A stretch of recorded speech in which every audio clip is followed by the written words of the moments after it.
I guess you can see the lower bearing. See the shaft moving all around?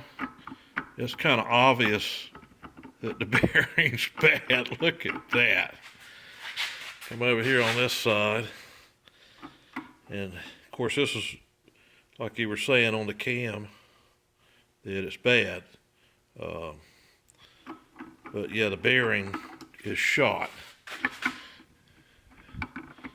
Okay, so that's what's wrong.